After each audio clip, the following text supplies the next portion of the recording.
இது என்ன இடியாப்பம் மஞ்சள் கலர்ல இருக்கு? இடியாப்பம் அது நல்லா பாரு, அவ்வளோ பெரிய இடியாப்பம் இருக்கும். இல்லை சும்மா சொன்னேன்.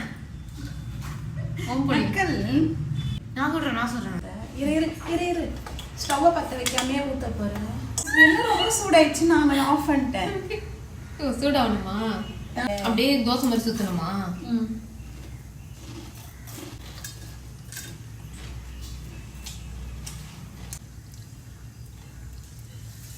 டப்பு